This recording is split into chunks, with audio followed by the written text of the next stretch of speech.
Le rugissement des Harley-Davidson a brisé le calme matinal alors que des dizaines de Hells Angels ont fait irruption sur le parking de l'église Saint-Michel.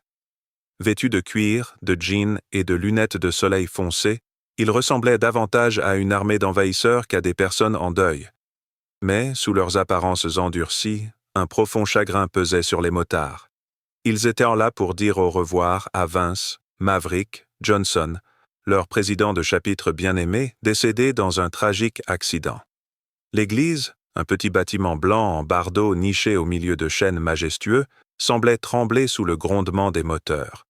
Le père O'Malley, curé de la paroisse, observait nerveusement depuis les marches les motards descendre de leurs montures, leurs bottes crissant sur le gravier. Il avait accepté d'organiser les funérailles de Maverick par respect pour la famille de l'homme, mais il ne pouvait pas se débarrasser du sentiment qu'il s'agissait d'une poudrière prête à exploser. Avez-vous déjà été témoin d'un deuil brutal masqué par une masculinité toxique? Si vous voulez voir ce qui se passe lorsque cette façade se fissure, cliquez sur « Abonnez-vous ». Cette histoire est sur le point de prendre une tournure inoubliable. Alors que les motards entraient dans l'église, leur sombre cortège fut interrompu par une agitation près de l'entrée.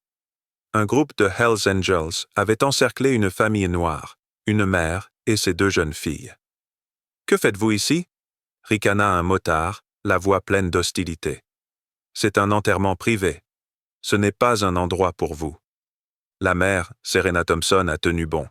Elle n'était pas étrangère au racisme, y ayant été confrontée toute sa vie, mais elle refusait de se laisser intimider. Ni ici, ni maintenant. Maverick était notre voisin, dit-elle calmement en regardant le motard droit dans les yeux. Il veillait sur nous. Nous sommes là pour lui rendre hommage, tout comme toi. Mais les motards n'étaient pas dupes. Ils se regroupèrent, bloquant physiquement le passage de la famille. Certains vrombissaient de façon menaçante, le bruit résonnant sur les murs de l'église. « Foutaise !» grommela un autre. C'était un homme massif, avec une barbe épaisse et un regard froid et impitoyable. Maverick n'a jamais mentionné de famille noire.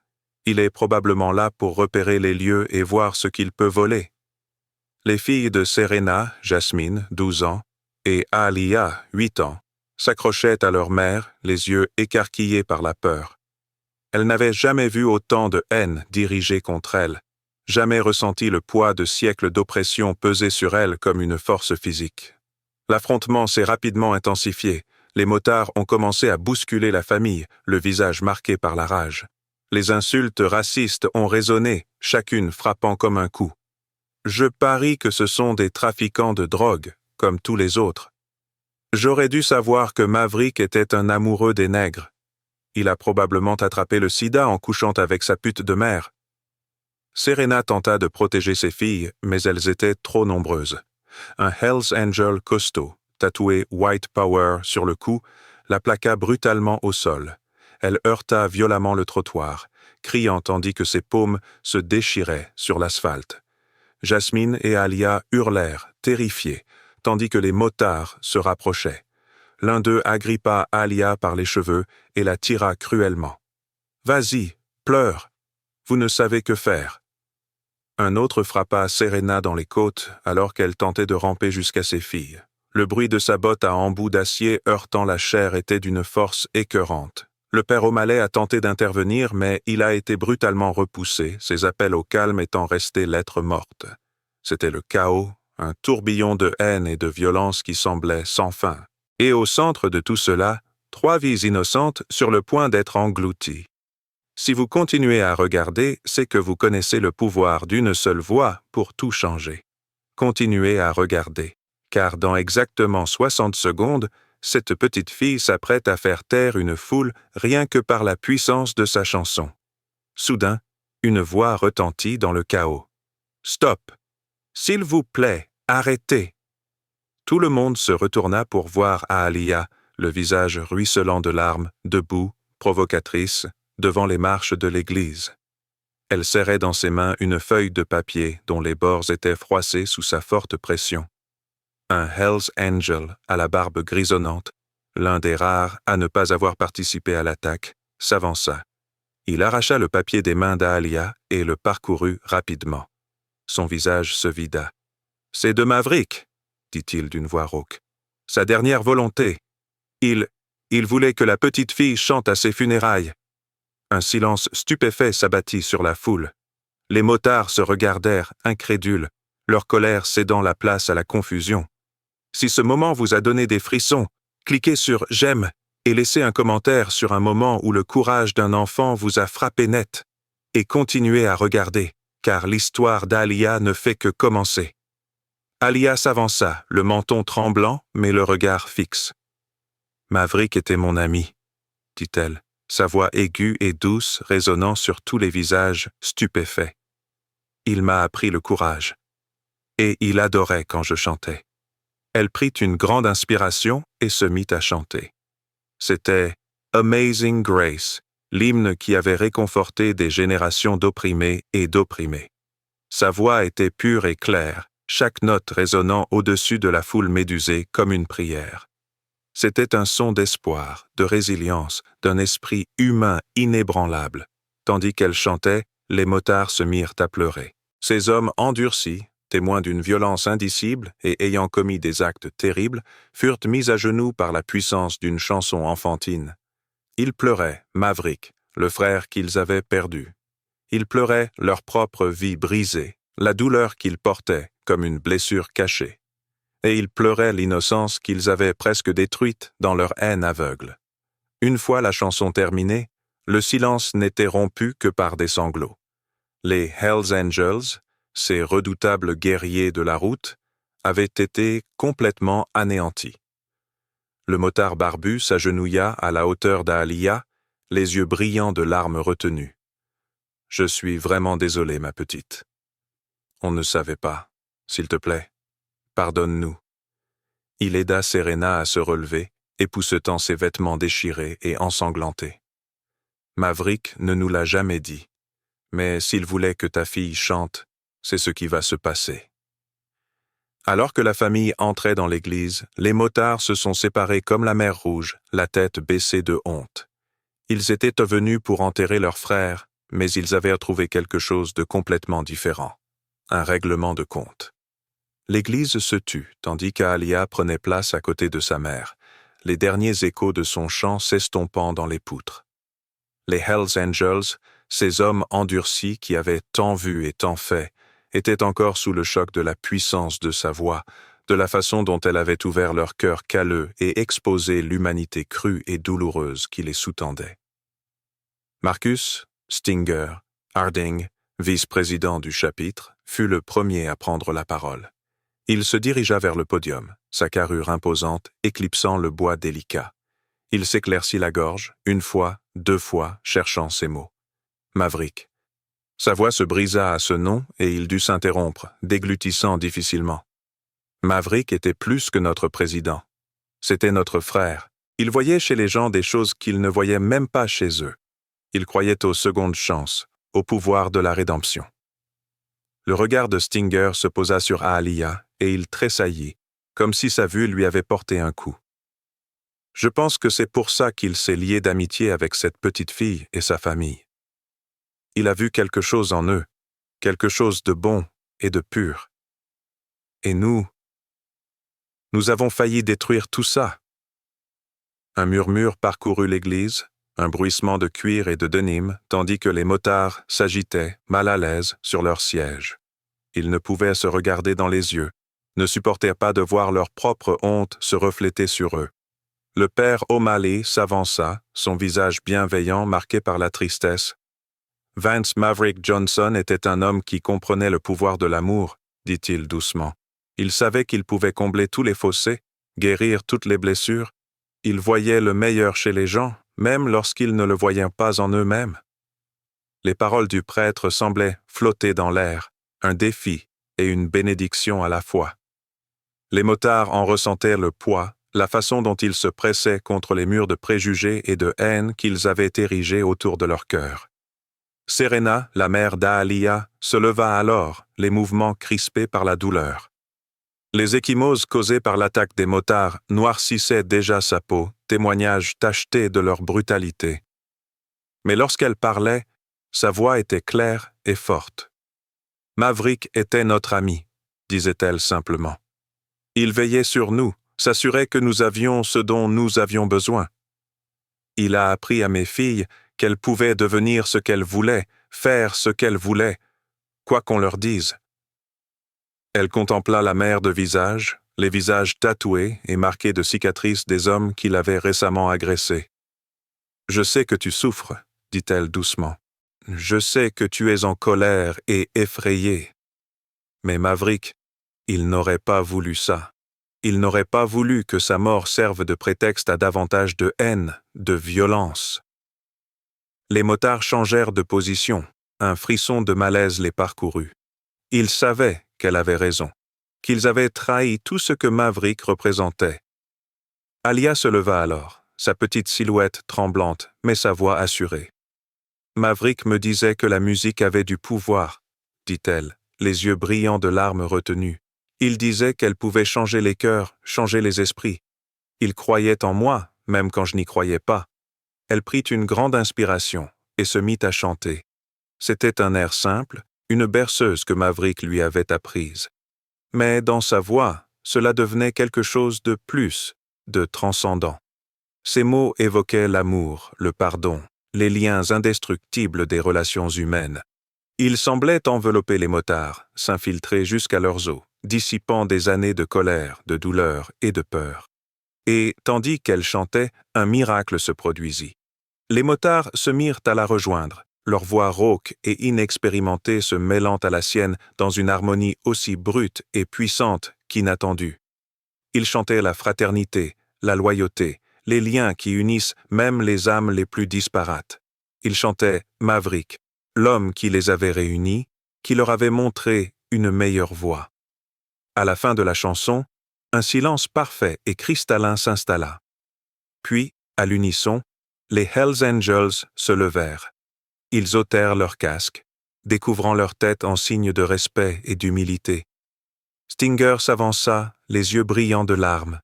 « Alia, dit-il d'une voix rauque, nous ne méritons pas ton pardon. Nous ne méritons pas ta grâce.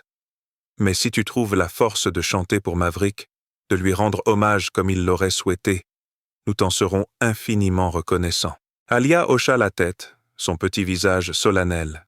Elle comprenait le poids de ce qu'on lui demandait, la force de l'instant. Elle se remit à chanter, sa voix pure et claire s'élevant au-dessus de l'assemblée. C'était Amazing Grace, le cantique qui avait réconforté tant de personnes, qui avait été un baume pour tant d'âmes blessées. Les motards pleuraient à chaudes larmes tandis qu'elle chantait, leurs larmes traçant des sillons à travers la crasse et l'encre sur leurs visages. Ils pleuraient, Maverick, l'ami et le frère qu'ils avaient perdus. Ils pleuraient la douleur et les épreuves de leur propre vie, les choix qui les avaient menés à ce moment. Et ils pleuraient la haine qu'ils avaient nourrie, les préjugés qui avaient empoisonné leurs âmes. Ils voyaient maintenant ce que c'était, un cancer qui avait rongé leur humanité, qui les avait aveuglés à la beauté et à la valeur du monde qui les entourait. Alors que la voix d'Alia s'élevait vers les cieux, les Hells Angels sentirent quelque chose changer en eux. C'était un sentiment de paix, de sens, de possibilité de rédemption. Ils savaient qu'un long chemin les attendait, que les blessures qu'ils avaient infligées ne guériraient pas du jour au lendemain. Mais ils savaient aussi qu'une seconde chance leur avait été offerte, celle d'être les hommes que Maverick avait toujours cru qu'ils pouvaient être. Une fois la cérémonie terminée, les motards quittèrent l'église, leurs pas lourds de culpabilité et de chagrin. Mais en entrant dans la lumière du soleil, ils sentirent une lueur d'espoir, le sentiment que peut-être, ils pourraient retrouver le chemin de la lumière. Alia et sa famille furent les dernières à partir. Alors qu'elle se tenait sur les marches de l'église, les Hells Angels se rassemblèrent autour d'elle, leur visage exprimant un mélange de honte et de gratitude. Stinger s'avança, sa carrure imposante surpassant Serena et ses filles. Mais lorsqu'il parla, sa voix était douce, presque respectueuse. « On sait qu'on ne peut pas revenir en arrière, » dit-il, les yeux rivés au sol. « On sait qu'on ne peut pas effacer la douleur, la peur. Mais on veut essayer de réparer les dégâts. Alia, on veut payer tes cours de musique aussi longtemps que tu le souhaites, Et Serena, on veut t'aider, toi et ta famille, de toutes les manières possibles. C'est ce que Maverick aurait voulu. Serena le regarda, ses yeux sombres, scrutant son visage.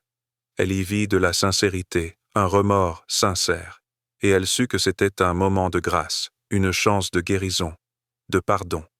Elle tendit la main et prit celle de Stinger dans la sienne. « Merci, » dit-elle doucement. « Merci de nous avoir vus, de nous avoir entendus. Merci d'avoir laissé la voix d'Aalia toucher vos cœurs. » Les Hells Angels hochèrent la tête, la gorge trop serrée pour parler. Ils savaient que ce n'était que le début, qu'un long chemin les attendait.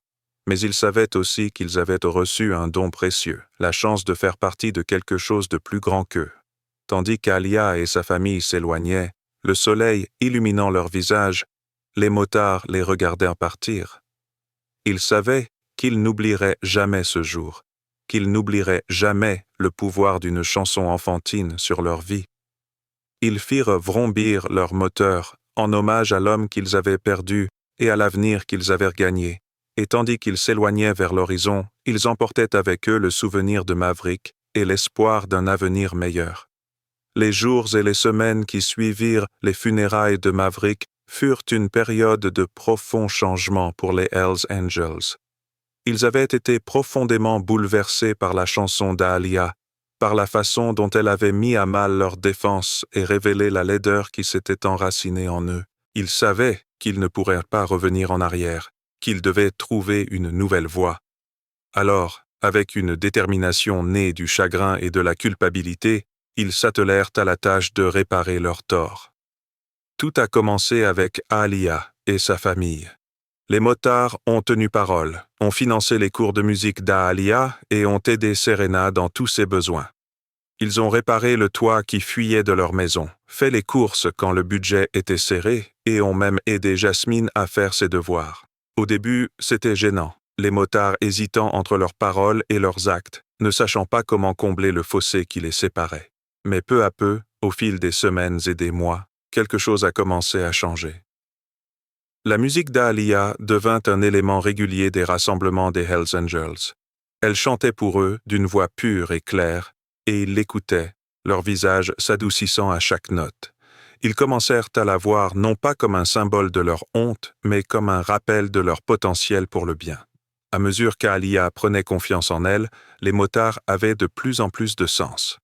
Ils ont créé un fonds de bourse d'études au nom de Maverick, destiné à aider les enfants défavorisés à réaliser leurs rêves. Ils se sont portés volontaires dans les écoles et les centres communautaires locaux, mettant leurs compétences et leurs forces au service du changement. Leur changement fut lent mais constant, un éveil progressif de leur nature. Ils portaient toujours leur cuir et leur ancre et conduisaient toujours leur moto avec une fierté farouche. Mais désormais, ils avaient un nouveau sens des responsabilités, une reconnaissance du pouvoir qu'ils détenaient et du devoir de l'utiliser à bon escient. Serena observait tout cela avec un mélange d'émerveillement et de gratitude. Elle n'aurait jamais imaginé que le pire moment de sa famille puisse mener à quelque chose d'aussi profond, d'aussi transformateur. Elle voyait le regard des motards sur Aalia, la façon dont ils étaient suspendus à ses lèvres, et elle savait que sa fille avait un don, une lumière capable de guider même les âmes les plus perdues. Au fil des ans, le talent d'Aalia n'a cessé de grandir. Elle chantait lors de mariages et d'enterrements, de concerts et de festivals. Elle devint connue sous le nom d'Ange des Hells Angels, symbole d'espoir et de rédemption pour un groupe autrefois synonyme de peur et de violence. Et malgré tout cela, les motards étaient là, ses compagnons de route et ses protecteurs acharnés. Ils l'encourageaient depuis le premier rang, le visage rayonnant de fierté. C'étaient ses oncles, ses frères, sa famille, sauf par le sang. Mais même si Aalia a connu un essor fulgurant, elle n'a jamais oublié ses origines. Elle n'a jamais oublié la leçon que Maverick lui avait enseignée, le pouvoir de la compassion et du pardon. Elle a utilisé sa musique pour diffuser ce message, pour toucher les cœurs et changer les mentalités comme elle seule le pouvait. Elle chantait pour les oubliés et les marginalisés, pour ceux à qui on avait dit qu'ils étaient inférieurs, qu'ils ne comptaient pas. Elle chantait pour les toxicomanes et les ex-détenus, pour ceux qui s'étaient égarés et avaient besoin d'un guide.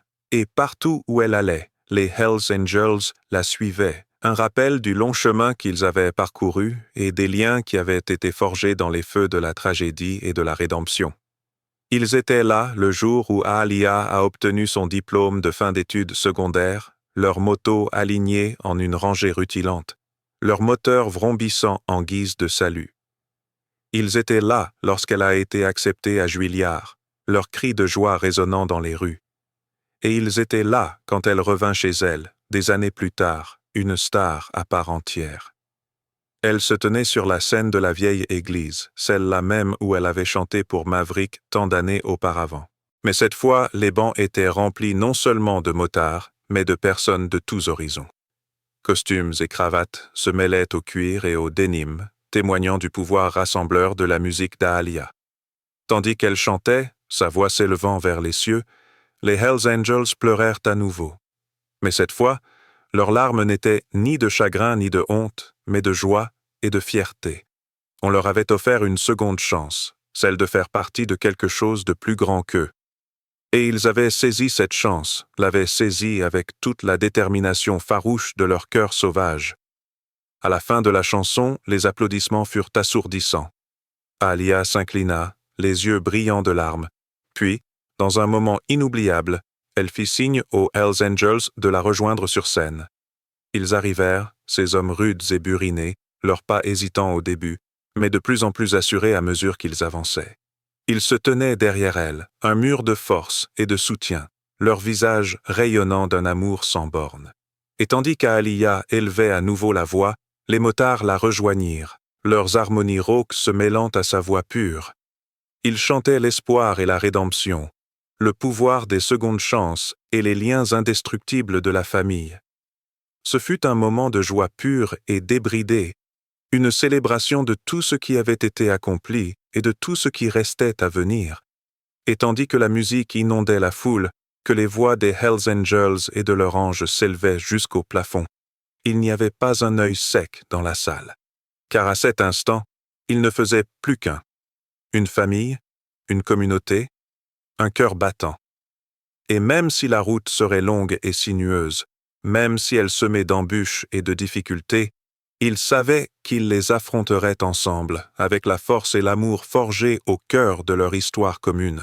Alors que les dernières notes s'estompaient, Aaliyah se tourna vers sa famille, les yeux brillants d'une lumière intense et inextinguible. « Merci », dit-elle d'une voix claire et forte. « Merci d'avoir cru en moi, d'avoir cru en vous. Merci de m'avoir montré le pouvoir de la rédemption, la force de l'amour. Je suis si fier de faire partie de cette famille, maintenant et pour toujours. » Et tandis que les Hells Angels se rassemblaient autour d'elle, les bras serrés dans une étreinte féroce et indestructible, ils surent qu'ils avaient trouvé quelque chose de précieux, quelque chose qui valait la peine de se battre.